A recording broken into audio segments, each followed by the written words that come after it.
the two of them online right now. Good afternoon, brethren. How are you doing? Afternoon, sir. We're doing good, you know. Yeah, man. Great. And how school today? School great, man. School great. Wonderful. Preparing for exams. Okay, great. Which one? Cape? Yeah. All right, sir.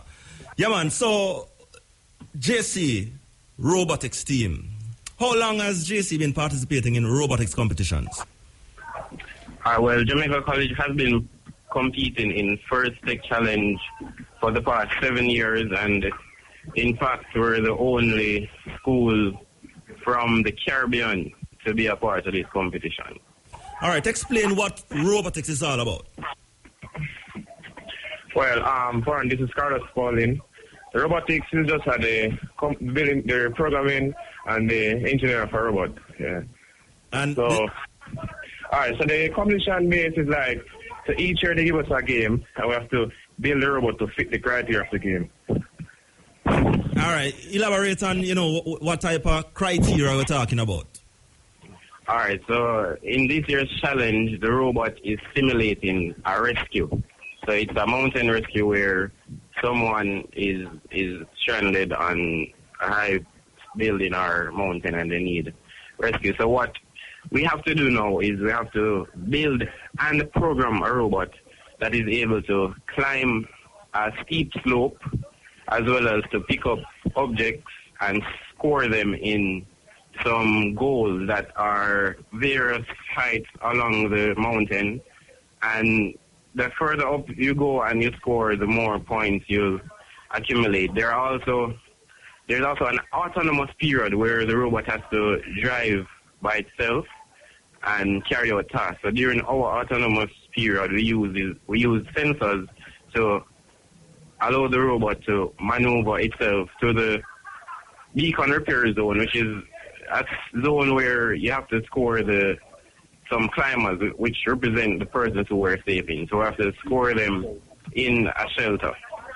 Interesting. So yeah. We'll score them in the shelters and we'll actually use color sensors to press a button depending on which alliance color we're on, which team we're on. So is this an extracurricular activity at school? Yes. Well, okay. Well, not really. All right, just explain. Like it's a club itself. So like each day we have a lab to ourselves at JC.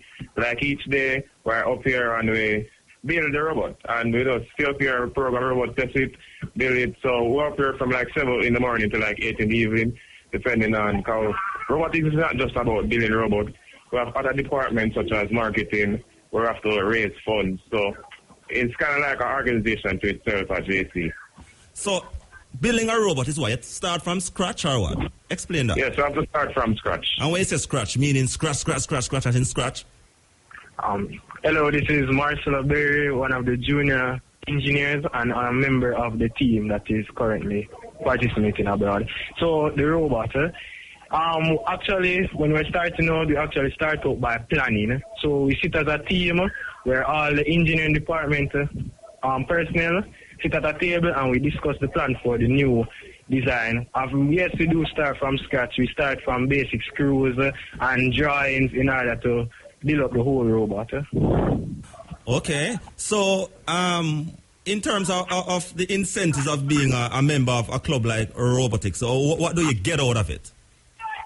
All right. Well, as the school captain and the head programmer for the robotics club, it's a hard task to manage my time effectively, and being a part of the robotics club over the past year, it has forced me to master the art and do just that. So it has benefited me on a personal level, and I'm sure it has benefited others in more than just that. In fact, the organizers of the competition actually offer over $30 million US dollars in scholarships for universities abroad. So that is actually very beneficial to us as well. Who is this? Who is this? The school captain? Yes, sir. What's your name? Bro. You're a school captain. Yes, sir. Yeah, very interesting, because we're going to have another former school captain of JC on this program shortly from now too. But, all right, I want to talk about the competition that you entered in recently. Tell us quickly about that. All right, so the competition, the first challenge, we went up in New York in February, where we competed in the qualifiers, which qualifies us for the regionals, and the regionals is the top schools, the top teams within New York. So we actually came first at the qualifiers. We went on to the regionals. Yeah, we won an award called the Think Award, which is based on our engineering notebook. We went on to the regionals, and we came third place for the Inspire Award, which actually qualified us for the Super Regionals. And the Super Regionals comprises of the best teams from the east coast of the United States. So competed against persons from Massachusetts, New York, Pennsylvania, and many others. And at that competition, we competed against 72 teams, and we actually placed 15 out of those 72 teams, which qualified us for the World Championship. And we actually won the Motivate Award at that Super Regionals, which qualified us for the World Championships, which is actually this month, the 27th to the 30th, which is a 4-day-long competition, and we're hoping to go there to dominate as well. Yeah, interesting. So, what can you tell me about the creations of the past? I mean, bear in mind that the club was founded in 2009. Anyone can take that on. Okay, all right, this is Marcel there. Well, in the past, as when the competition started out, robots, I would say the robots weren't as high-tech as they are now. As now we use more higher level of programming and more upgraded parts. So I'd say as the years progress, the robots get more and more improved. Okay. In fact, this year has been the only year that the team has made it through as many rounds as it has this year, because I believe 3 years ago they actually made it to the World Championships, but they went through, I believe, just one round, and then they qualified for the World Championship. But this year we have actually been through 3 rounds. So we went through 3 rounds, and we're now at the World Champions, which is unprecedented and very remarkable. Indeed. And finally, anyone can take this on. Tell us about the aims, because we see here you aim to inspire young men and to stir interest in the field of technology. Just elaborate on that quickly for us. Well, as we all know, Carlos here, we all know Jamaica is not a really technological country, but what we're trying to do is that to encourage young youths to be more interested in technology, so we can better the country in many ways. Very interesting, man. Thank you very much, Youth and Youth, for joining us on the program today. Keep up the good work, and we look forward to hearing good things out of the finals that you'll be participating in, okay? All right, sir. And then we'll talk about more about that.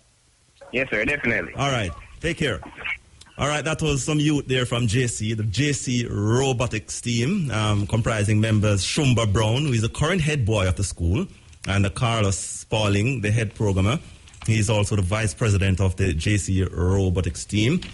And they have advanced to the first Robotics National Championships in St. Louis, Missouri. And we certainly wish the youths them all the best. So, JC, as them say, fervent. My side, you know you love yourself. Hey, you know the man will take not only the man get pleasure persona of pleasure in hearing your own Muta Baruka. No, sir. No, man, Muta, they are turkey, man. Sir, why have you? No, I know you love your voice, man. You love your voice, but I love my voice too. Producer, is where to get this man from? I love my voice too, you know. But I know you love you're obsessed. You get pleasure in hearing yourself. Good afternoon to you, sir. So you crowned yourself a king yesterday? Yeah, I mean, it was a nice little party yesterday. What king you crowned yourself last night? It was the king of entertainment. No, you asked me a question and I'm answering. No, you're telling that. No, but you always say you're a man of the cloth, you know, so you have to lie. No. Oh, you're assuming that I'm lying? Yeah. No. Oh, you know that? No. You always say you're a man of the cloth. I am a man of the cloth, right? But you're just a liar. And they say that you must speak the truth. Yeah, but you're just a liar. And what I did yesterday in the party... You crown yourself. No, yesterday at the sports. king. No, yesterday at sports when we had the surprise party for Samantha. Yeah, happy birthday, Samantha. Yeah, belated birthday to Samantha. But you crown yourself a king. Wasn't it entertainment that was happening there, Roger? But you crown yourself a king. No, you're not answering the question. No, but you need to answer me too. Yes. You crown yourself a king. And I said yes, but I'm saying... But you know that name the stick now, you know. So I say, anywhere I walk in Irish from it's the king. Yeah, man, the king, man. Yeah, man. A king man, that. Mm-hmm. But it was a nice vibe. Yeah, man, it's nice. Yeah, I enjoyed it. So you're good different. Yeah. You always tell people, say you're working hard, you know, man. Yeah, man, I'm working hard. You work from 6 to you call it 2 o'clock tonight and say, yeah, man, I work. Yeah, man, definitely. I give more than I receive. Yeah, man. And the same must apply to you. Yeah, man. Work, man. Yeah, man. Remember, I said my school motto is fervent ubus in campus. You know? Which is work is burning in the field. Yeah, so I mean that. But you know, but you are... And my school motto is honor, diligence, and service. So, okay. Yeah, so tell me something now. Mm-hmm. City advanced, your team advanced to the UEFA Champions League semi-final for the first time. What a buck up. What a buck up on who, Mr. Asphalt? Boy, this is the biggest surprise. And that's a surprise for you? Manchester City. Is a surprise for you? Advance to the semi-finals of the champion. Anyway, bearing in mind that you're trailing 2-0 now. No, man. In Europe, actually. That will be taken care of, man. It will be taken care of. Yeah, okay. All right. Yeah, so we still agree, say the blue side of Manchester is a bigger club now. We agree upon that, right? It's a bigger club in the city of Manchester. In the city of Manchester. Yeah. And you say bigger. You have 2 football clubs. You have Manchester United. You have Manchester United. Right. So the city is a bigger club in the city. Bigger meaning what?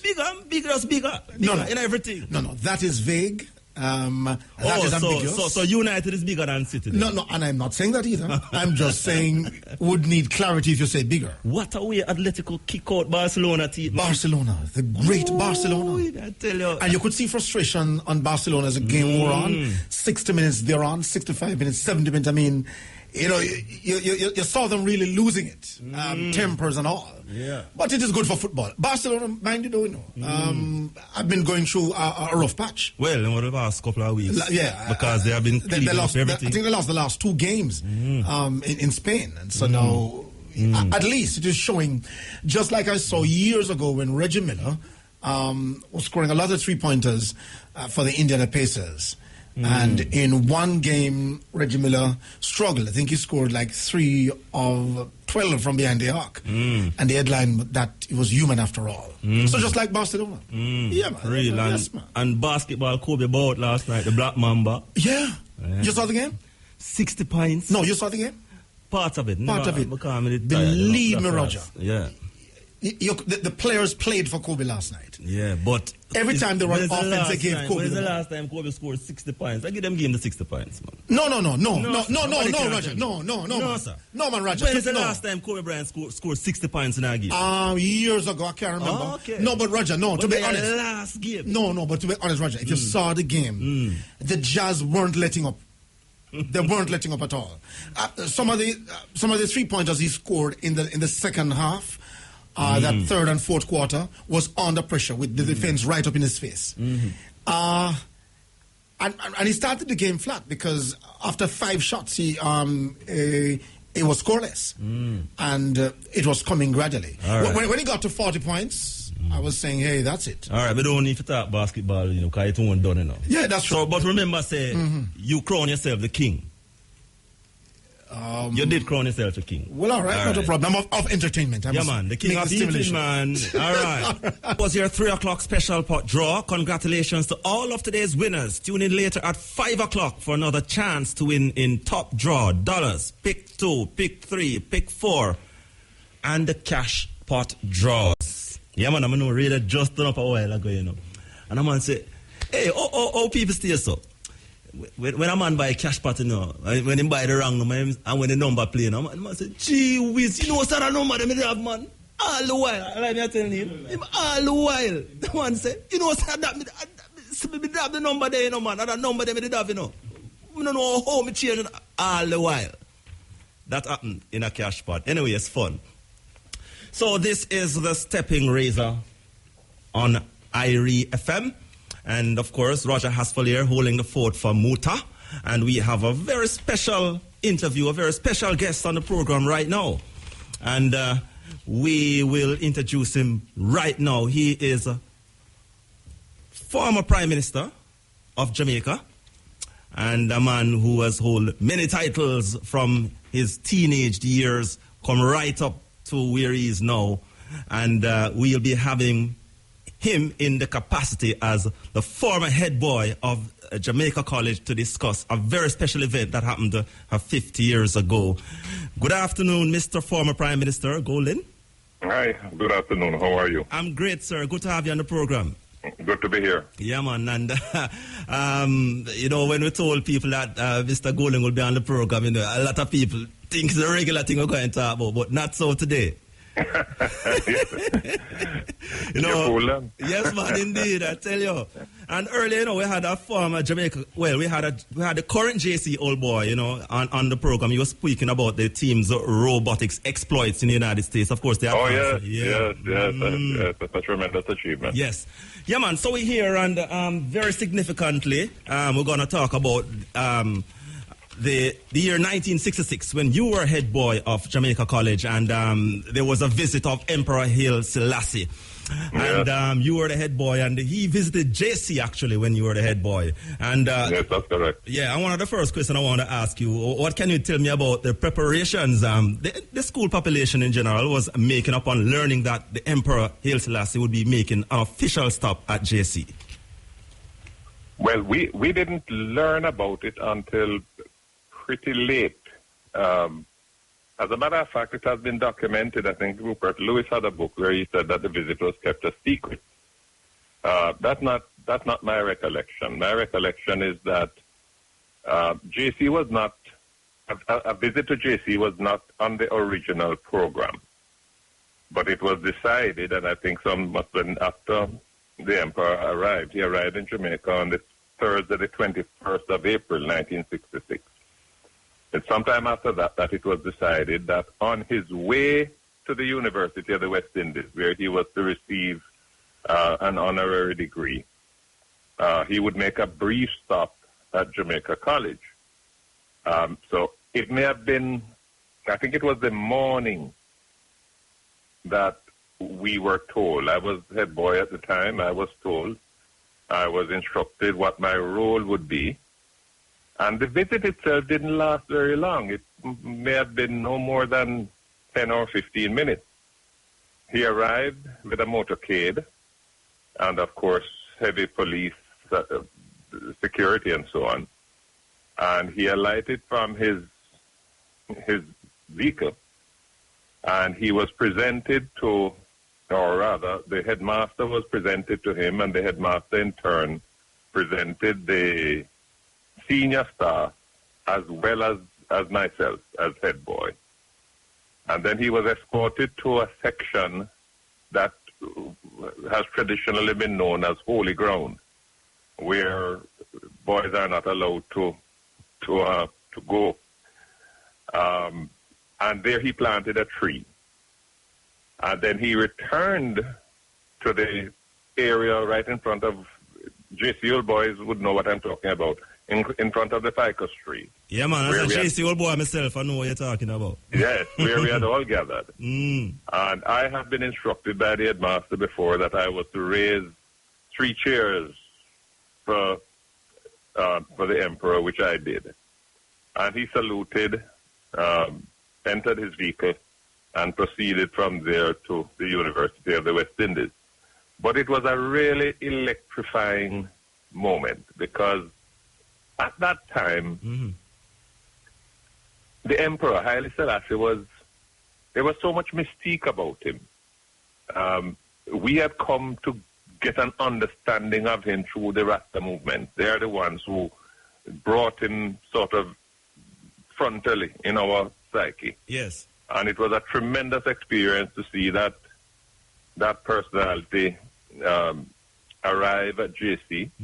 It was, for me, a momentous opportunity to actually shake his hand. Yes. I remember after I shook his hand and he moved off to go to the holy ground to plant the tree. I remember Jerry Small was there. Bongo Jerry. Yeah. Yeah, man. And Jerry said to me, "Don't you ever wash that hand," you know. But as I say, it was very brief, as I said, not more than 10, 15 minutes, but it was a tremendous experience. Let me ask you this. I mean, in terms of the consensus among the think tank of the school, including yourself at the time, I mean, we know it was a symbolic visit, especially by members of the Rastafarian community, but how would you describe the consensus among the think tank, including yourself at the school at the time of his visit? Well, you have to understand what was going on at JC at the time and what was going on in the wider society. Yeah, man, talk to us about that. Because there was, that was the period of the Black Power movement, based in the United States, but sort of resonated right across the world where black people lived. And at JC, we had a number of students there who were, in a sense, intellectually ahead of their time. I'm talking about people like Derek Gordon. Jerry Small was one of them. Garth White. And interestingly, and I say this almost as a contrast with what happens in schools nowadays, when we got a break during lunchtime, we weren't running up and down and, having fun. We would find somewhere to sit down and reason. And the kind of things we would talk about would be things that affect Jamaica, things that affect the world. What was happening in Vietnam, for example, was an issue that we discussed, the situation with China, the Cold War, the Black Power movement, what was happening in the United States. Because remember, that we've been voting in Jamaica from 1944, everybody over the age of 21, then 18 now. But remember that in 1966, it was just 2 years after the Civil Rights Act had been passed in the United States, where black people were now entitled to vote, including women. Yes. So it was a time of great intellectual ferment. And it was in that context that Haile Selassie arrived, someone who was iconized by the Rastafarian movement and therefore occupied a certain place in those discussions in terms of the movement for liberation in Africa and so on. So it was a tremendous period. I mean, I don't know that happens today. I don't know if it's in schools people are talking about serious issues like these or whether they're talking about the latest dancehall release and so on. I don't know. Yes. But I know that at that time, it's almost as if we felt that we were specially put at that space, at that time. Yes, I can just imagine. To be agents of change. Yes, I can just imagine, So in terms of his visit, what sort of lasting impact it had on you in general? Well, apart from the honor that I felt, I mean, I felt elevated. But it also triggered in me a kind of hunger to know more about what was happening in Africa, what the history of Ethiopia, and the extent to which that overshadowed much of what was to happen in Africa over the next 10, 15, 20 years that followed that. And we can, we know the liberation struggles. We know what eventually led up to the 1990s with the release of Mandela and so on. All of that was part of a process. It was part of a continuum. And in 1966, we were seeing the emergence of the new, powerful, assertive emergence of the black liberationists in Africa. Yes. So, in terms of him being the Emperor Haile Selassie, the king of an ancient throne, and his presence in world affairs at that time, in terms of all what happened in Ethiopia, Africa, and being crowned kings of kings and lords of lords, and all those titles that, how much of that was in your consciousness at the time? It was in my consciousness primarily because it was at the core of the creed of the Rastafarian movement. And by that time, the Rastafarian movement had really started to penetrate the Jamaican culture. Their ideals, the issues that they spoke to, could not be separated from our everyday experience in Jamaica. So it was important from that point of view. It was important as well to take into consideration Haile Selassie's own leadership. I mean, you remember that famous immortal address that he gave to the United Nations. Yes. I think it was in 1964. Mm-hmm. All of that was part of this new emerging demand for equality and for respect. I mean, it was only a matter of time before all of that was going to burst out. But he was an important symbol of that struggle, and therefore it made us feel very special that we were here in his presence, that we had an opportunity to actually see him, to interface with him. He left here, as you may recall, on a visit to Haiti. He actually spent 3 days in Jamaica. He arrived on the Thursday and he left on the Sunday. And you know as well that he donated a school which is named after him, yes, the Haile Selassie School. Mm-hmm. But I don't know how old you are, so I don't know how much you can recall. About a couple of years after his visit.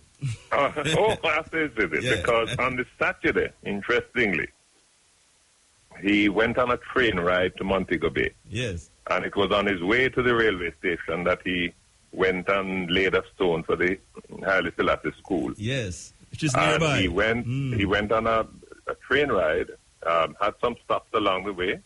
Some of those turned into chaos, I think because of overhandedness on the part of the police. Yes. Because, people are trying to get to him everywhere, and I think that they were not as judicious as they ought to be in terms of maintaining order, but at the same time allowing people access to him because, people wanted to see this man. Yes. But it was, but he did that train ride all the way to Montego Bay. I think he had 4 or 5 stops along the way, and all of them, they had huge crowds attending. Yes. There was a civic reception for him in Sam Sharp Square. So it was a pretty packed visit. I mean, the 3 days that he was here, he was constantly on the go. Yes. But it's memorable, and next week we're going to be celebrating the 50th anniversary. Yes, the 50th anniversary. Yes, and finally, former Prime Minister, 50 years after, and I'm certain maybe what speech he would have made in Parliament would have been something in the collective memories of Parliament. Have you seen anything in terms of? Yes, he did address. He addressed Parliament. I think that was the Friday morning. Same day he came to JC, but I don't have a vivid recollection of the speech itself. He spoke in Amharic. Yes. There was a translation, of course, but in those days our translation facilities were not what they are today. So that I don't have a vivid recollection myself of the speech. I think we have to wait until the following day to see an English version of it. Yes, yes. All right, it was a pleasure having you on our program today. Nice to have spoken with you. Can I just say one more thing? Yes, sir. There's still a gap in our historical recognition of Haile Selassie that needs to be filled, and there are eminent scholars here who I think could help us to do that. What happened in Ethiopia prior to and leading to his removal is something that is still it's blank in many people's mind. I mean, I think perhaps some of us would like to think that it never happened, but it did happen. And I think it's really important for scholars to try and give us a better reading, a better understanding of just what happened in Ethiopia that brought the reign of such a great leader. And the monarchy. To the kind of end that it was. And the ancient monarchy in which it was. Yes. Yes. That's something. That's something that I think really. Yeah. That's a gap that I think needs to be filled in. But I know that they still have a monarchy in exile as we speak. So so it's a good discussion to have for true. Yeah, I think it is. Yeah, man. I think it is. Yeah, man. But respect, sir. Thank you very much for coming on the program today. Thank you, too. Thank you for having me. All right, sir. That was bye-bye. Former Prime Minister Bruce Golding. He was head boy in 1966 when Haile Selassie visited Jamaica. He was head boy at Jamaica College. And, of course, next week we'll be celebrating the 50th anniversary of the commemoration of Haile Selassie's historic visit to Jamaica. And the great Early B man reliving the 50th, or rather reliving the visit of Haile Selassie back in 1966. Of course, you just heard from former Prime Minister Bruce Golding. He was head boy at JC at the time when he visited JC on his way to collect his honorary degree at the University of the West Indies back in those days. 3 days, as you heard Early B say. And Early B, what a DJ, man. These were the tunes we usually skank, in a high school, Yeah, man. I tell you, when you hear them tunes here, in a high school back in the 80s.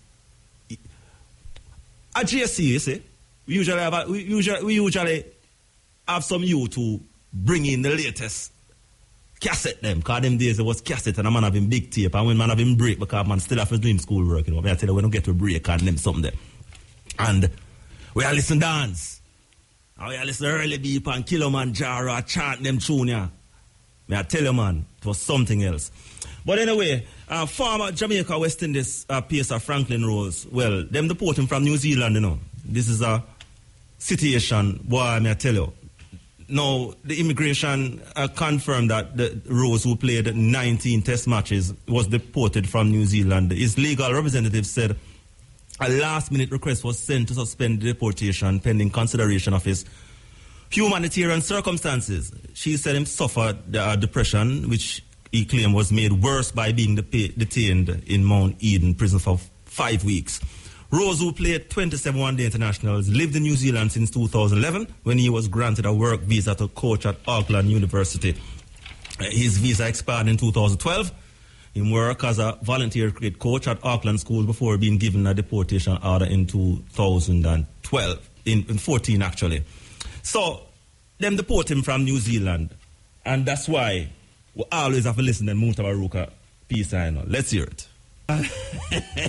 Muta chat them for nowadays, people that's the Muta get soft, Yeah, man, Steppin Razor here on IRA FM, man. Chronics there, man. Warrior. So, we have online Professor Carlin Cooper, and we will be looking at, some recent happenings in regards to Carnival. People question, is there classism in this thing? And is last week we were discussing, Carnival, is it a classist thing? And lo and behold, a couple of days after, we see she write it. So I don't want you to think it's true, the article she wrote in the paper, why we were linking there, but we were discussing it long before we see the article. Good afternoon, Professor. Welcome. Then suppose it was in the article make you call me. I want to stay bad, sir. No, man, I believe you. Yeah, man, for real, man. So you doing? Man, it's good to be on the program. Yeah, man, great to have you, man. So, all right. You wrote some interesting things in the article. But, all right. So first of all, make us start from that premise. Just brief us in regards to a synopsis as to why you wrote that article. Yes, well, all right. The reason I wrote the article is because I was irritated by the question that my neighbor asked me when they bucked me up on Waterloo Road, where doing a brown people business. Because as far as I was concerned, Carnival is not brown people business. And then 2 days later, he passed the house and said, "Hi, morning." So I said, I don't know how I go from not being eligible to watch brown people Carnival, which I don't think that Jamaica Carnival or any of the Bacchanal or whatever carnivals is brown people now. most of black people I saw out on the road. So I said, boy, I wonder what is happening in my neighbor's head. And then I said, anyhow, it reminded me of an experience I had long time ago in Jamaica. Carnival had first started. I went to jump up in a band. And as soon as I arrived, one of my co-revelers said to me, with great irritation, you are supposed to wear flesh-colored tights. I had gotten dark brown tights, which as far as I was concerned was closer to my flesh than what they're calling the flesh-colored tights. So, that was really what the question of my neighbor triggered. That the whole issue of, well, some people in Jamaica, like as I said, these flesh-colored people believe that their flesh is the only color of flesh. So she was not willing to accept that, flesh color don't mean one color tights. Flesh color means tights that fit your flesh. Exactly. So as I said, probably it wasn't even the flesh-colored tights that bothered her, the fact that I was in the band and at all, And then I mentioned one of my friend's sisters. I met her sister, one of my friends, and when she met me, she said in exclamation to her sister, "This is Caroline. The way you talk about Caroline, I thought she was fair."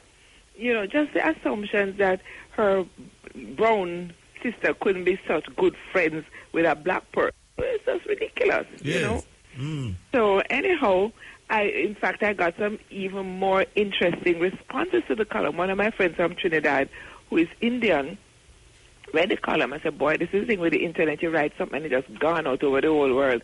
And she said in the 90s, she and a set of her friends went to jump up in a band. And she said she never knew them had so much white people in Trinidad. And she said the white people, them just look through them, even they're in the band, and they just felt so alienated that after a little while, them just leave the band and go back to their yard, Yes. Because in a way, it's as though people join up in bands of similar people, and other people feel excluded. But in the last part of the column I wrote was to make the point that in Trinidad now, they're having this conversation about Carnival getting whitewashed, because a lot of white people now seem to be coming to Carnival, and then the body image, the ideal female body image, seems to be changing, whereas before, Carnival used to accommodate all kind of body types, big fat ladies, something. The new image for Carnival seems to be this kind of Euro-American beauty queen, Margaret type of body. And so I quoted an article by a Trinidadian writer who was saying, imagine that Carnival started off as a celebration of black people's culture, because, Carnival, as you have it in Trinidad now, is black people kind of sort of imitating the high up, the French Creoles Carnival and creating their own alternative Carnival. Okay. And she was saying, imagine now black people's Carnival is at risk of being, taken over by new ideals that might end up making us feel just as marginalized as before, like our body's not good enough to be out in the street whining. So unless you're Marga and thing, you have no business out the road in a Carnival costume. All right, so let me ask you this too. I mean, because we're talking about the classism aspect of things, and there's a consensus that it remains Carnival in Jamaica is a classist event. Do you share that view? Really, because maybe the real costume, expensive costumes, but for example, there were people in bands like in T-shirts. Everybody have on the same T-shirt. I don't know if they were an official part of the band, but they look so. And one of them, is my little nephew's babysitter, who is a working class Jamaican. Big up Miss Dell. She was out there having fun when she saw me. She called out and I run and I hug her up, and so it was a whole set of people in T-shirts, not in the more expensive costumes, but they were clearly all in a band. And I think if you looked at the class, you can maybe make judgment about class looking at people in Carnival costumes, but it seemed like it maybe have been mostly middle class people, but I'm sure there may have been some working class people in it. But I would agree that mostly Carnival in Jamaica is a middle class thing. It's made no longer be brown, maybe more black now, but it's still, middle class black people in Carnival. Yes, of course, there's the ongoing discussion regarding Carnival as versus dancehall. Oh, And, yes, man. And, you know, people say, well, people, IT-tighty people cost the dress code in dancehall, but them all right with the even skimpier. Out in the street, at least. Even The people skimpier costume in Carnival. dance. Yeah. So, but when you see, part of the thing with Carnival is like it's an annual ritual of escape from everyday sort of respectability. So, you know, But the dancehall provider too. Hmm? The dancehall provider too. What you say? The dancehall provider too every weekend, every Saturday night for enough people too. Yeah, but this is it. But you see, I guess a Carnival, they would say, is a once-a-year thing. So it is, you know, like an annual kind of thing, whereas the dancehall is like our every week business. But my position is that it is no different. It's the same exposure of the body, and it's the same celebration of the body. So I don't know why it is not acceptable for dancehall, but it is acceptable for the middle class. Or you cuss one. I know why.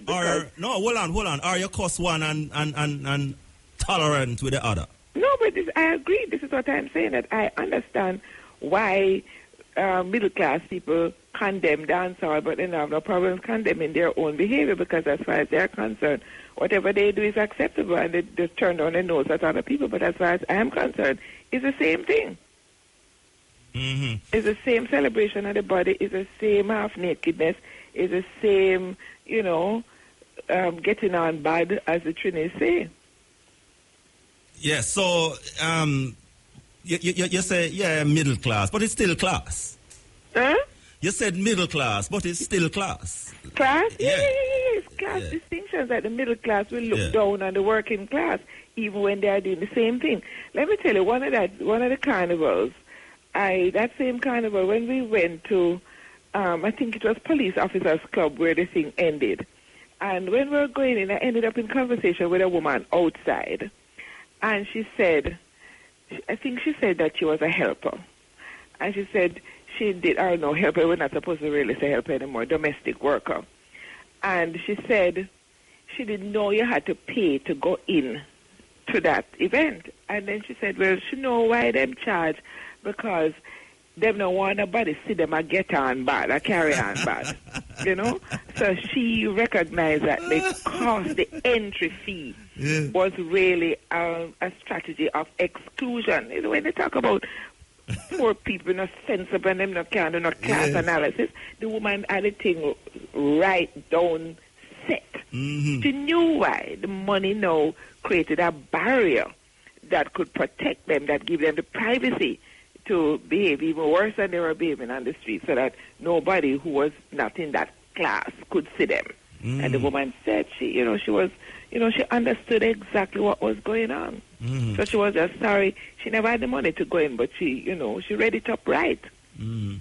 So, in terms of Trinidad Carnival and Jamaica Carnival, what would you say is a fundamental difference in terms of, even classist behavior? Well, what I would say is the fundamental difference is that when Carnival, remember Carnival came to Jamaica first through UWI. I didn't get to put Ring that Road. into the article because, you can't put in everything. Ring Road, yeah. Ring Road. I Yes. mean, I used to jump up in Ring Road Carnival as a student and come Yes. back as a lecturer. So Ring Road Carnival was an attempt to bring the authentic Trinidad Carnival to Jamaica, coming with the Trinidad and Tobago students, and we pick it up. But then when Jamaica Carnival came with Byron Lee, it definitely came in as a middle-class, uptown, brown and white event. That is how it came in. I had a student who did an undergraduate thesis that I supervised on Jamaica Carnival. So when things move across borders, they change their nature. So whereas in Trinidad, Carnival is inclusive, and Carnival started out as a black people's cultural art form, and then gradually expanded. The Trinidadian novelist Earl Lovelace has a brilliant novel called The Dragon Can't Dance about Trinidad Carnival. Anybody wants to understand it, just read it. It is a beautiful novel. And one of the things he talks about is the way that Carnival belonged to black people. And then after a time now, you get the sponsors coming in, and the sponsors now trying to regulate people's behavior and, trying to turn Carnival into a commodity that you can use to advertise your products and taking away from the Carnival that rebellious energy that was its original spirit. So in Trinidad, Carnival, I think, still has this rebellious edge, even though, as my friend from Trinidad said, as an Indian going to this band, she felt excluded because it was pure white people, or what the article that I cited was saying now, that the white people coming again as foreigners, and, black women now feeling that their body not good enough to be out on the road. So even in Trinidad, it is changing. But when it came to Jamaica, it didn't come in as a roots festival, except the original Ring Road Carnival. It came in as a middle-class thing, yes, and an uptown thing. Yes. Yes, so that would be a fundamental difference between the Jamaican Carnival. And then, remember, after a time, we started to have, didn't we have a Portmore Carnival? What? Or was it Downtown Carnival? Yeah, man, you have various carnivals. Even in Ocho, so you have carnival. Yes, so, it's like once the carnival comes, and different groups in the society know, so, well, if them don't want to sit and feed them carnival, we're going to set up for a carnival. Yes. So then you had more working class infusions into the carnival, the Jamaica Carnival, whole Jamaica Carnival aesthetic, then, are the way of doing carnival. Yeah, in wrapping up, Professor, yes. Where do you see it going? Will it, in the end, break down the social barriers? Well, in theory, that is what it does even in Trinidad. But in that same novel I was telling about Dragon Khan, there was a woman in the yard, a whole set of people living in the yard, kind of tenement yard, and Miss Claire Tilda was a light-skinned woman who carried on like a queen throughout the whole year. And it's on that carnival time she talking to other people in the yard and talking about Always One, So like the Always One carnival thing is just once a year. It doesn't go over into the everyday reality. Yes. This is why I was saying that, for some people the difference between carnival and dancehall is that carnival is a once a year kind of thing, whereas dancehall is a every week business. So in a way, the so-called slackness becomes the normal routine of dancehall rather than just a little occasional fling. So I don't know if in Jamaica, carnival is going to make us out of one. Always one, we already have a bogus national motto, which is saying, to many one people are not one people at all. Exactly. So maybe for the occasion of carnival, people on the side, people in the band, everybody enjoying carnival once a year and feeling like we're one people. But we know that is just a face guard. Yes. All right, thanks, Professor, from coming out of the classroom to come talk to us. Yeah, man, a pleasure to talk to you, man, and go on same way. Yeah, man, respect. All right. Take care. Bye-bye. All right, that was Professor Caroline Cooper. Yeah, Professor of Literary and Cultural Studies and a senior lecturer in the Department of Literatures in English at UA, same place, University, Ring Road, it start. All right, this is a Steppin Razor, concrete asphalt here, holding the fort for Mota. Yeah. So we're there. So the line free up, The line's free up. 97455, or rather 9745051, 9745043, 9745079. And of course, toll free 888-991-4152. And you can text us 390-9863. And you can like and comment on Facebook, IRFMJA. You can even tweet to, Instagram, the whole of them. Tony, social media expert around here. So we're there, we're there for chat. We can talk. Let us talk some good things, constructive things on the Steppin Razor today. Because we're there. I play our role in shaping the society what we want to be for the children. With children, our grandchildren, we want a decent society, so we have to play our role. So as we said, the lines are free up. So we're there. We can discuss some stuff. We have a call? We have calls? All right. Hello. Greetings. Greetings. Yeah. What are going? There, All right. I see last year, So? Straight up, I hear you. Yeah, but it's present. Must be an omnipresent that is right in front of you. that is a unification to liberation, repatriation, and centralization to the awareness of the spiritual consciousness of life. Because if I Selassie in the flesh now, you have to identify me now. So tell me something now. In terms of that, I mean, how we can uplift one another nowadays? How we can uplift, in terms of all of them things the way I talk about. How we can uplift one-on-one round way. Yeah. You remember, first, your mind still in the chain. Mm-hmm. Why your mind still in the chain? Because people can't identify the spiritual connection to life. So how we get out of the chain, the mental chain we're in? How we get out? The first way if we get out now is to acknowledge your omnipresence of the purity, the fullness, the oneness of Haile Selassie. And Haile Selassie is the light and the darkness. That is the omnipresent that is right in front of you. That is the image of your reflection and your shadow. Yeah, but we still want to hear how uplift. The spiritual connection first you have to attend to. Yes. Then the flesh come after. And then what after that? No, then after that, the unification of ones and one, rise up to them self-consciousness. Yeah. And break down barriers and so, take all right, good. I hear you. So, in terms of youth now who last and want to get them pan a path of righteousness. Yeah. What we need to do? You need to just be open-minded, be truthful within oneself, because your identity of yourself is right in front of you, Because that omnipresent is always there, but people don't acknowledge it. Because you remember, say, you come on a chain, whip, gunshot, and prison, one on the right and now, So if you let go that, you have to go in on yourself, to be truthful within oneself, And that's right there, Big man thing I tell you, the whole universe, and no matter what the day of the universe, everyone has to identify the image and the reflection of yourself. That is the dark shadow. All right, sir. Give thanks. Bless up yourself. Yeah, man. Bless. Yeah, as was. Walk on. As was. Yeah, man, I'm there, Where, sir? Me just asked a question a while ago. How we are going to come out of the quirk we're there, is it? Yeah. You see, we have to go start to like what the Chinese them do. What them do? Be self-centered. But we are going to self-centered. We are going to center ourselves, in ourselves, to find ourselves. You see how the Chinese them don't want certain information reaching them country from certain countries. Them lock off that off of them people.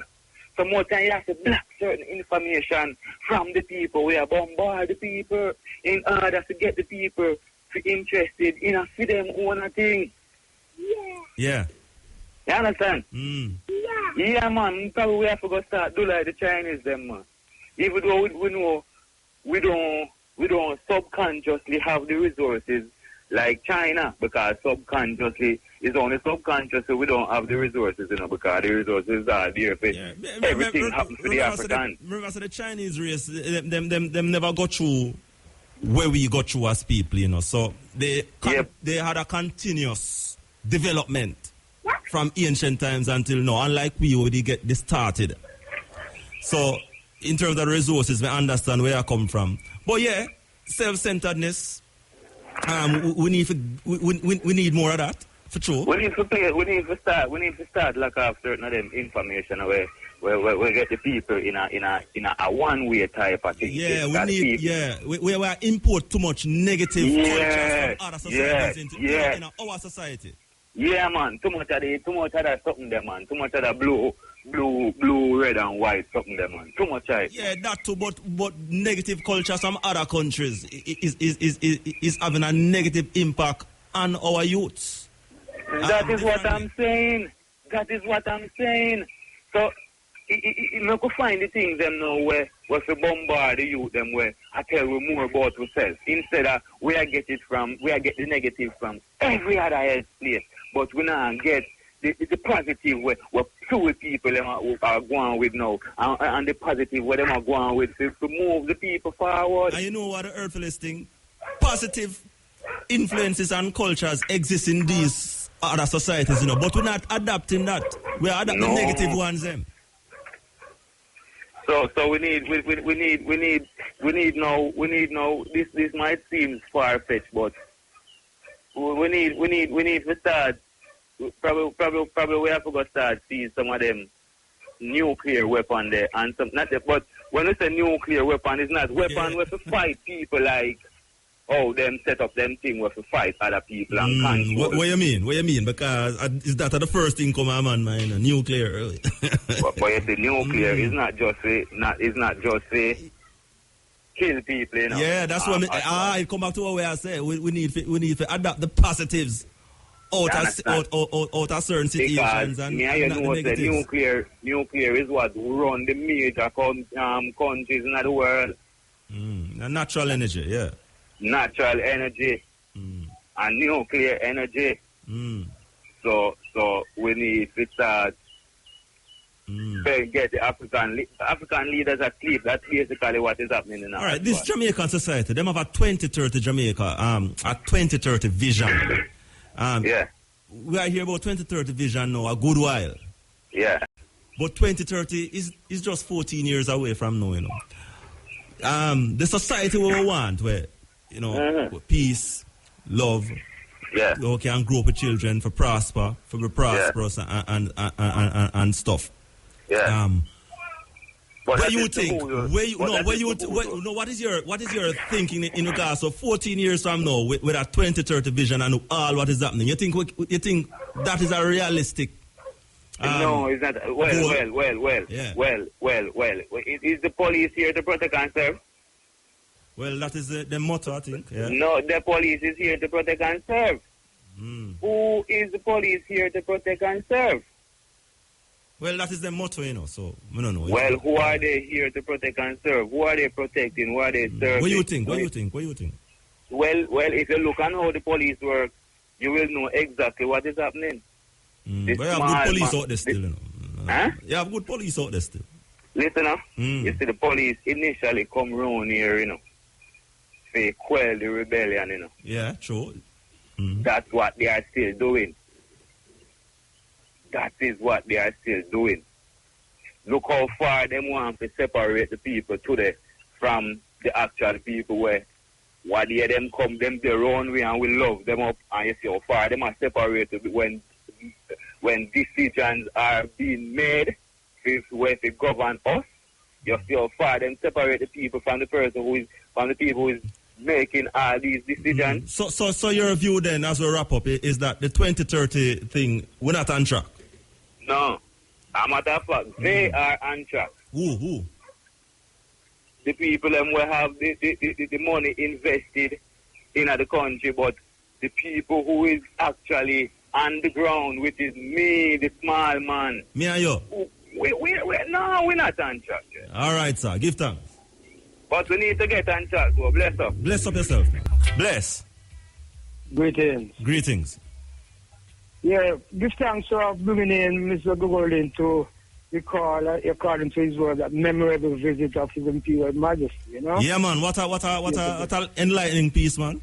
Yes, very informative. You know, I like to say to him, sir, the gap that you spoke about in concluding your reasoning, the gap that you spoke about, that you like to see fill, the void, whatever filling come after, I'd be like you to know, sir, that Rastafari has filled that gap. Unshakable knowledge in the fact that His Imperial Majesty liveth and reigneth and dwelleth within divinity, you know? So whatever historical, whatever comes after that, do know that Rastafari are unshakable.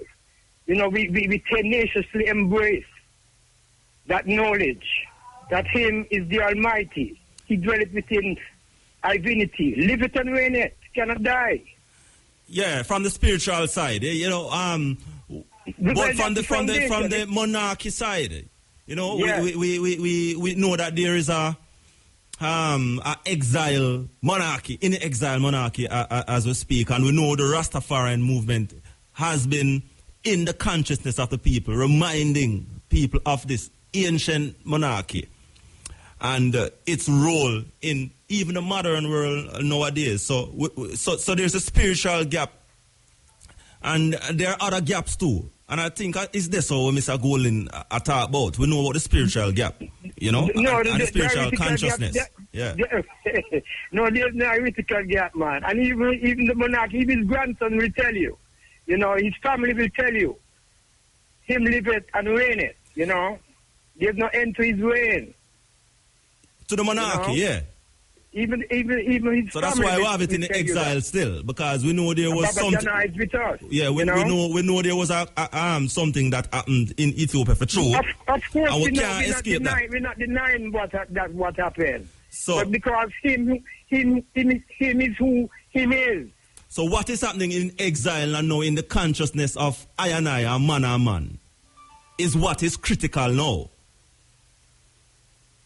And what is in our consciousness and cannot leave our consciousness is that him liveth and reigneth.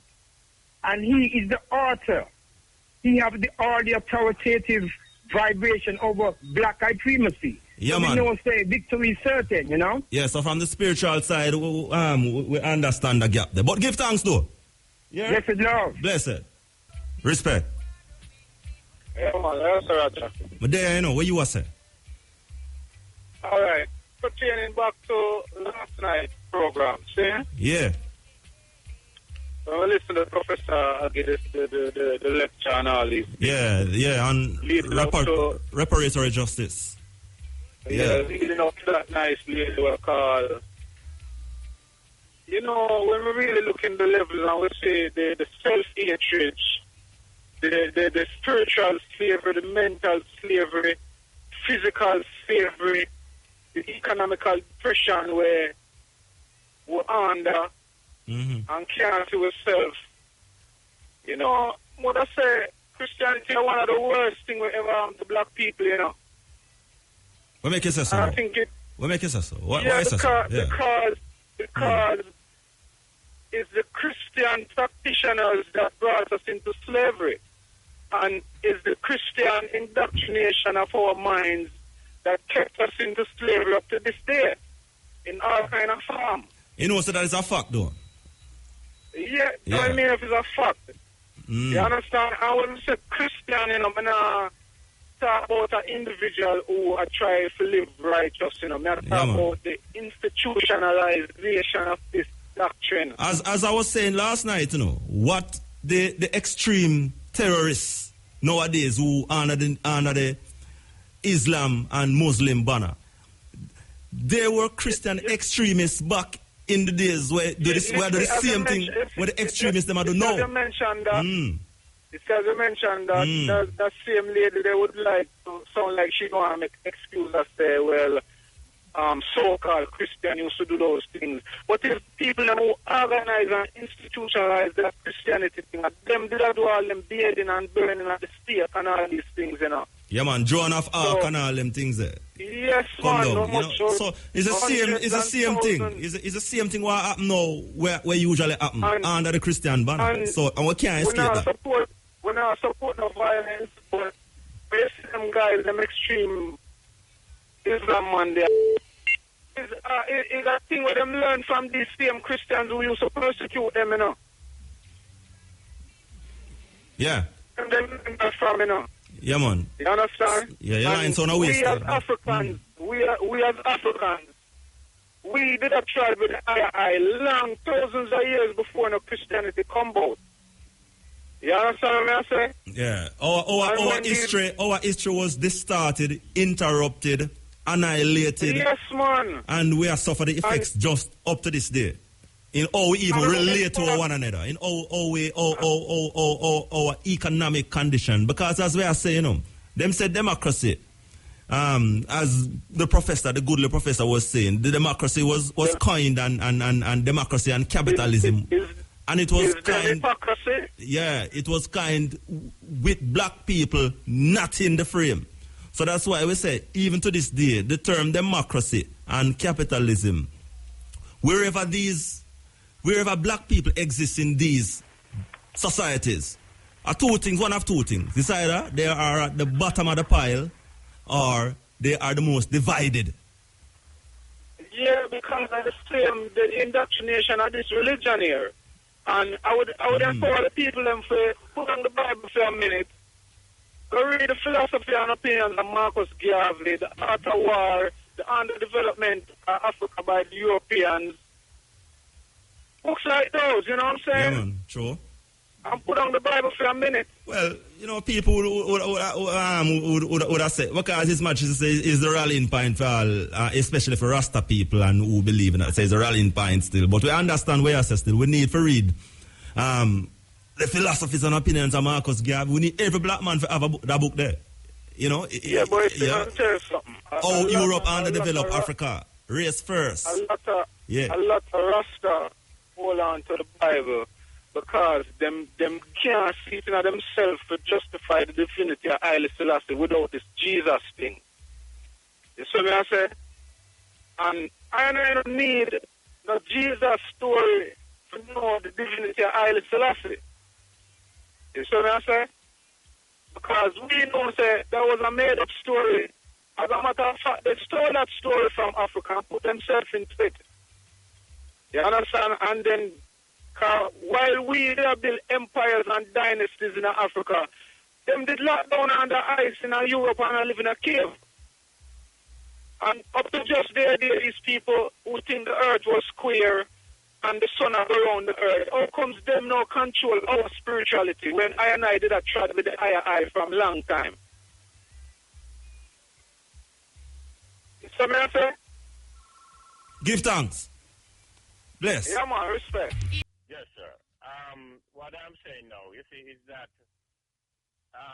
Joshua was born from Mary, right? And written down on his, his legal documents, his birth certificate. Okay? They have Yahshua HaMashiach, son of Yahweh. Now they come down how much years after when the letter J never exists and call him the J word. You understand? So this is a mix-up in the world right now. 500 years ago, the letter J came in existence, and they're calling him this J word, which was written on his birth certificate 2,000 years ago. Yahshua HaMashiach, son of Yahweh. All right, sir. Give thanks. Yes, man. So, no, what I don't know yet. Oh, go on, talk. Yeah. Yeah, so what I'm saying now, these people have to check the reality of the situation. Who you talking? Who? No, general public. Okay. General public. Because there is no way this J word that is in the New Testament is relevant. You understand? They must go back to the Hebrew. And the Hebrew alphabet don't have J into it. Understand me? And next thing I wanted to find out, I hear Muta Baruka sometimes talking that the Garden of Eden was possible in Africa. Mm-hmm. I would like to know where, because I know about the Euphrates River, which was part of the 4 rivers coming out of the Garden of Eden. And the Euphrates River right now, as we stand, is in the land of Turkey. So I'm saying if we want to find out where the Garden of Eden was, we could have checked the river head, you know? Okay. And find out that it is in Turkey. Yeah, so I don't think all of those who have that interest at heart should check Turkey. Well, there's some muta there now still, you know. yes. Turkey. Down there was the the Garden of Eden was. You know? Enough things happen down at Turkey, you know. Remember the council nice, yeah? Yeah. Yeah. Is this so? Because that's the Euphrates River, and it needs to be dried up now to make the way for the army of the East. Okay. Which is the Chinaman, because it is over 200,000, which is 200 million. And China right now have 200 million soldiers, you know. All right, sir. Yes, sir. Respect again. Thank you. Yes. Bless. And Black Uhuru man, General Penetrant. Before that you heard from Eddie Fitzroy, Youth Man Penitentiary. Yeah. So, the government of Jamaica and the Trinidadian government, you know, they have been in discussions recently regarding trying to find some solutions and timelines for actions to improve the treatment of Jamaicans who are denied entry to Trinidad. Last night, a Bridget called me. Him say he was one of the people who Trinidad deport. He never have a good story. I would like to hear back from him. So Bridget, the same Bridget who called me and talked to me about the Trinidad issue last night, I want you call me back for talk about it for this audience here. Because it's very, very, very, very depressing, some of the things that we hear, the treatment of how Jamaicans are treated when them in Trinidad and they are going to be deported. We're talking about people who have all family down there.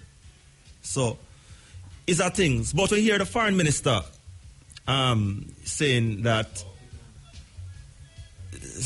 you know, they're trying to have some discussion with the Trinidad government. Let's hear what she had to say. I have also written to Minister Moses at the request of Cabinet to indicate the government of Jamaica's strong concern regarding the most recent incidents of mistreatment of... I have also written to Minister Moses at the request of Cabinet to indicate the government of Jamaica's strong concern regarding the most recent incidents of mistreatment of Jamaican citizens, and to indicate that we are anxious to be provided with concrete, constructive solutions with specific timelines for addressing the issues which continue to plague relations between our countries. It was made clear that Cabinet is concerned that despite the level at which previous discussions took place and the positions adopted, the issues continue to recur. She pointed out that 98% of Jamaicans have been allowed entry into Trinidad over the last 18 months. However, the Foreign Affairs Minister says the rate of denial over the last 3 months is still too high, and if the trend continues, it will be higher than last year. For clarity, the three specific concerns raised were A, the high rate of denial of entry of Jamaicans by Trinidad and Tobago, and this may be compared to the rate of denial of nationals of Trinidad and Tobago by Jamaica. B, the treatment of Jamaicans by immigration officials. And C, the lack of proper, dignified facilities to accommodate returnees overnight in the airport pending their return. I have asked my counterpart to indicate specific timelines within which his government or its agents, whether CAL or the Airports Authority of TNT, will address the matters. This letter was sent on Friday. My understanding is that Minister Moses will be taking the letter to his cabinet this week. All right, so that was the representative of the Jamaican government, Camilla Johnson-Smith. She's a foreign minister. And, you know, them look like them need to have this thing really, really seriously checked out. She said 98% of the people them get through. But I think one of the issues is the treatment that some of the people them get when they are placed for deportation. I wonder if is the version this. Hello, good afternoon. Yes, Raja. Yeah. Evening, man. Yeah. You are the youth man from Trinidad? Eh? Oh, not you. It's not you, the version from Trinidad? No, man. Oh, all right. Yeah. Where you say? Go on, talk. Yeah, the program last that program was nice, man. Oh, give thanks. Yeah. Yeah, man. Yeah, you see the better call a while ago about the Christianity thing? Yeah. Yeah, me I say no. Me have a book I read that we have been on here, Walter Williams, right? In the original, historical origin of Christianity. Yes. And he said on the front side, he said, there has never been a man that ever walked the face of the earth, in human form of in a race or color or creed, by the name of Jesus Christ. Which book that? Yeah? Which book that? The name of the historical origin of Christianity. Who write it? Walter Williams. Okay. Yeah. I mean, I read the black. This is the structure of the black civilization, though. Yeah. So you see, a people about Christianity, and if you take out them, you can read them, you know. Well, they're not going to read it, you know. People. They're not going to read it. No, that's true. Yeah, I want about Haile Selassie. Me have a teacher them when say, we in Ethiopia have one of the only versions of the Bible. Yes. And matter when change, the language remain the same. So, me know say, him not have a King James version at all. No, because there's the ancient Ethiopian Amharic where all of this originated out of. Remember the Orthodox, the whole Orthodox thing is out of Ethiopia. You know, so exactly. So me I say we're up on a break though. We're up on a break now still, you know. If anything you have to call back. All right. Thank you. All right, we're standing by for music news. Is it? So music news coming up. Yeah, man, this is a Steppin Razor on Irie FM. Roger Concrete Asphalt here, holding the fort for Motabaruka, man in a nice year, a.k.a. modern day Turkey. And of course, we know him doing him thing over there, you know. I'm certainly going to come back with certain philosophies and so on. And it's next week, he'll be on. He'll be back on. And of course, you know, it's the same day will be the commemoration of the 50th anniversary of the visit of Emperor Haile Selassie. I have responsibility for the Department of Works. There was some hesitance on my part because, for one, I wanted my time for my people in South West St. Catherine. Quality time, all my time for them. Two, taking an appointment, you know, I'm going to be muzzled somewhat. Choose my words very cool, you know. Choose the words. And then, you know, I'm not one who like to speak with the press, then, you know, I will have to do that now. So at least, you know, that's my reason why I really wanted my freedom. But I'm being called upon, you know, I have to step up to the task and do my best for the people of Jamaica. Looking forward to doing a very good job. He has not been yet sworn in, so at the moment he would not be a member of the executive. I can't give you a definitive answer because it has not been confirmed to me. I just got an update that in fact he was sworn in this morning at 10 a.m. at OPIA. And he's been appointed as Minister without portfolio in the office of the Prime Minister. And he's a Minister of State. I would like to come back to you with that. The next press briefing I have, I will give you the details. All right, so the goodly, Mr. Warmington, secretly sworn in yesterday as Works Minister. And you heard him. He promised us that he will tell us to go to hell. He promised us that he will give us the middle finger. He promised us that he's putting our best interest at heart. So hold Mr. Warmington to him word. But there was some controversy before yesterday because they had some secret sworn in. The media wasn't invited. Not never know. And then the information minister, which is the goodly Mr. Ruel Reid, incidentally the current principal of Jamaica College, now as the Minister of Education and Information, and the goodly minister, he must not wear a towel, so this go on. So when all these things were happening, the minister gave us one thing, and then had to run, come back and change it up and say, yes, actually it happened. So Mr. Warmington is now the State Minister for Works. And he promise you again, you hear it out time out, you know, he won't cuss no bad word half away. He won't put up the middle finger, he won't tell us go to hell. And he might go muzzle. So hold him to him word. Yes, yeah. Talk now. Oh, all right. I'm a blast a sound in relation to the sound there that what are the solutions for the situation. First, productivity. Jamaica is not a big place per se.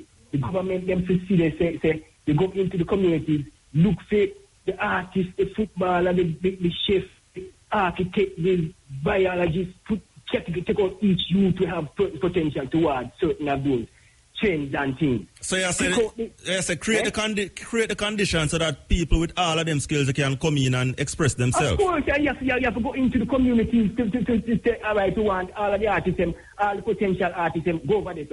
All of the potential doctor, all the potential architect, go over this. All the potential footballer, all the potential singer, teacher, etc., etc. That means, you know, when we check it out, all right, we have X amount of potential money earning in each field.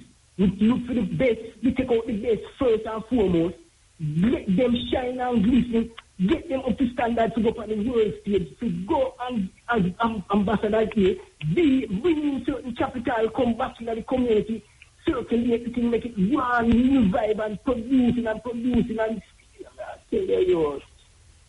That's what I see it. Well, I feel your pain. That's what I see it. I mean, I want you to say, if the government here all at all, I love you all at all, you know. But all of them come and it just put the whole of them brain and so how them to solve it. And Jamaica is a big place that I want to show. I want to suppose them have a place that have how much 20 million, 30, 40 million. Them would have all of them are mad. All of them are end up in a mad house, the bloodbath. Hey, careful, you know, careful. Yes, all right. No, I tell you, God, brother. I tell you, Jamaica is a big place. All you have to do as a leader, go out in the community, them and say, all right, listen, production. I got to do it, you know, no borrow business. No borrowing can't. But them do it, you know, but it's when election time, you see them in them numbers. No, Them, but so you you can't have see to them. They don't do it still. continuously penetrate them here there. Yeah. Go out, find going to each society, each community, have youth with some various skills and talents. We all them want is to just certain on the capital, etc., tutoring, etc., come in and develop and make them shine and glisten and put them in the first tier on the world scale. Ambassadors bring in certain funds, come back and make them shine and glisten and keep it going and producing and production and in the short as well. To make up some of the best in every field, realistically speaking. So that's my block. Bless. Yeah, fire. Bless. Hello? Right, me talk about Trinidad and Tobago. To me call in, 2 people kill Jesus, you know. So we are saying if they couldn't send to Guyana and Barbados, we just get rid of 2 and we have no more country in Trinidad and Tobago, you know. All right, bless. Yeah, man, the Steppin Razor here on IRA FM. And we're in the home stretch of the program. And as we say, Muta over there in Turkey tuning in. He says, well, after 1 in the morning. So, well, we're still taking some calls. We do? Mm-hmm. All right. Let's see what this one will go. Hello. Good afternoon. A pleasant good day to you, sir. A pleasant one to you too, sir. Yes, sir. I have a voice that I would love for you to hear. Listen, in the name of Rastafari, in the name of Haile Selassie I, I personally think it's about time that we actualize beyond dogma, beyond philosophy, but to act now. Are you hearing me clearly? What do you mean act? What do you mean act? Now, act. Ho. Praise ye Jah, hail the emperor. Yeah. You just play a song you did last night. Yes. That is a gifted man to write lyrics like that. And all the songs of praise in the name of Haile Selassie I. If you have the inspiration to do that, now, let us actualize these songs. Let us put these songs to action. One of the richest gifts the people have ever received since 1930 to this day is to have a Haile Selassie I. If you have such a being, such an example to the continent of Africa, to Ethiopia at large, to the world at large, there's only one group of people that keep this name alive. The Rastafarians of the world. True. Let us actualize our thoughts. Let us manifest. Let us put our brilliance together as a people. And there's a way to do it because we have the example. Organize and centralize on all levels, practically. When you play songs like that, and we hear songs like that, and it affects our emotion, it affects us so much. But when it comes to unification of a people, you know there's a song, Africans Unite. Do you know the work it takes for African people to unite? Look at Rastafarians and begin from Jamaica. Organize and centralize all your gifts and turn it into economics and start building. Your ex-Prime Minister asks a question. Can you share this with him and Jamaica at large? The book is called King of Kings, The Triumph and Tragedy of Emperor Haile Selassie I of Ethiopia, written by Asfawosen Aseret. Yeah, all right. So, sir, I just say to you, because I hear your voice, and I appreciate what you're doing, sitting in for Mutabaruka, but deeply, you too have a responsibility, because educated, you're eloquent, and in your eloquence, we throw away semanticism. Organize and centralize your thoughts. Gather the people together. You have it because you went to a college. Is that Jamaica College? Yes, sir. Yes, sir. All right. Give thanks. And if you do, you know that Haile Selassie needs you more than ever before. So it go, man. Thank Bless you, up yourself, man, and give thanks. Thank you, sir. Steppin Razor, IRFM, in the home stretch of the program. Last call. Hello.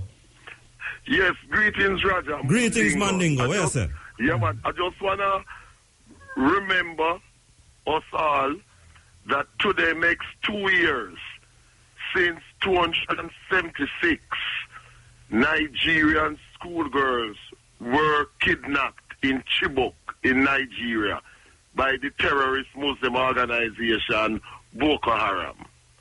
Yeah.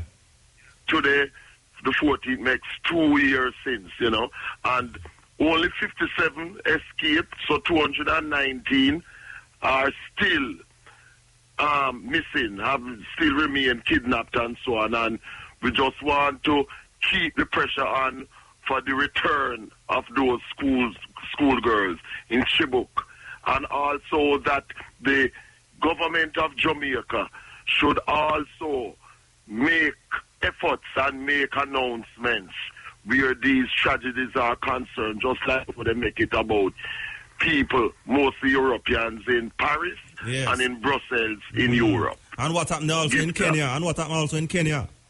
And also in Kenya, exactly. Yeah, because I see the latest foreign minister, she's a female, Smith, I think her name is, sending out for what happened in Brussels. Yes. And I have noticed whether PNP or GLP that whenever Europeans are... No, them can't bother. So on, them not bother that thing though. True. Serious thing, man. Exactly. Right? So we must remember our own African people every time. And strong up for Capleton, whose earth strong was yesterday the 13th.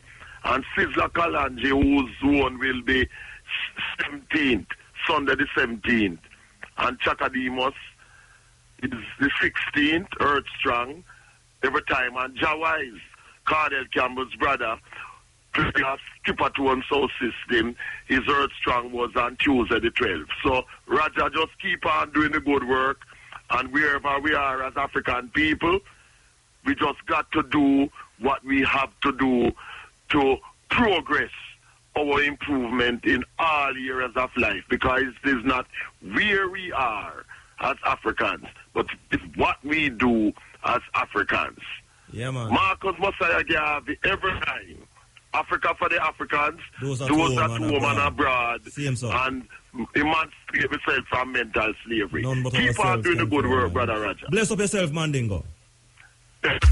Yeah, man, it was a pleasure being with you on the Steppin Razor today, holding the fort for Muta. And he'll be back next week, the 50th anniversary day, commemoration of Haile Selassie's visit. So, of course, you'll be truly informed then. Thanks, everybody. Thanks, Tony. Thanks, Neil. And thanks all those who made the program possible today. So, news is standing by. And we close out with Welton Ire. Stepping. More time.